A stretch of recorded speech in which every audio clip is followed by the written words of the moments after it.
A day in the life sa isa ka construction worker nga mo adto og Vietnam. Fast forward, naabot na mi sa among hotel and may foreigner diri na single plus single po akong amiga.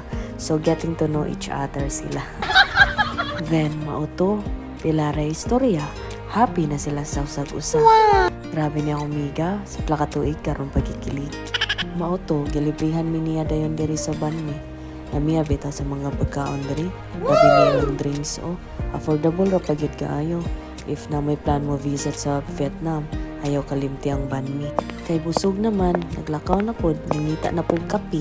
And finally, naabot nami sa coffee gang. Lami ra ba nilang mga kape diri, labi na kaning egg coffee. Fast forward, nibalik nami sa hotel. Nga nag-request man ako amiga og TikTok, pinagbigyan na lang kay nakalibre man. Kay nalubat man ko, pagkaugma nagbanmi gihapon mi. Dira miga breakfast with TikTok gamay. Then travel dayon mi padong sa Mega Grand World. So mauto naabot na mi. Grabe ka tsada lugara. Worth it ra ang tanan. Affordable ra pagyud. Mas na ay tour guide na hinatabi, buutan, o grabe ka jami. Ay kakapoy ba day ani mag voice record. Pero bahala na. Gusto man ni nako. So mauto mo siyang gi-interview. Single daw siya. Tapos ang mumiga, single man po. So bagay ra sila. Then suddenly na naabot tira na isa pod ka tour guide. Yan nasakpan lang siya. Iangkol na lang siya na naagi kay siya asawa. Fast forward na nakay na lang may bangka. Diri na lang may maglingaw-lingaw. Dala ka gool kay buslot ang bulsa. May thank you na lang mi kay kuya. On our third day, padong mi og Halong Bay, nisakay mi ng bus nila. Nag-stop over dayon mi diri sa Perlasan. Grabe ka mga tsada ang mga perlas inanion dayon ni sila paggama. Grabe pud ka mahal, $1,000. Kaya dili man ta ka-afford, ibalik na lang ta sa bus, padulong nami sa cruise.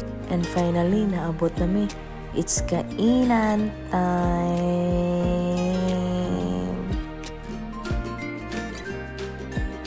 Kay gutom naman, wala na kayo ka-video. And naabot na may diri sa may cave ba ni? Na daghan kay tilas sa tanan-tanan kaniyang pinakaganahan. Grabe ka kusog mo padagan ni Kuya pero enjoy. Yan na-upload daghan kayo ng mga Korean song. Grabe ni sila ka-friendly. It's time to go back. Thank you so much, Halong Bay. On our fourth day, padulong mi og Ningbin. Sakay na po mi bus.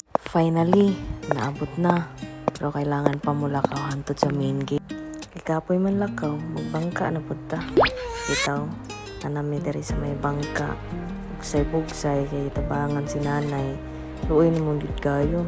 72 years old na bayan na siya. Pero gatrabaho gyapon. Grabe ka kugihan ba? Naabot na miyani sa may cave. Grabe ka ngit-ngit, pero grabe ka chat. Maudayan to, padong na po mi ulit. Thank you so much, Ningbin. So, diri lang sa kataman. I'll end this video with a verse from Isaiah 30:18. Hanggang sa muli.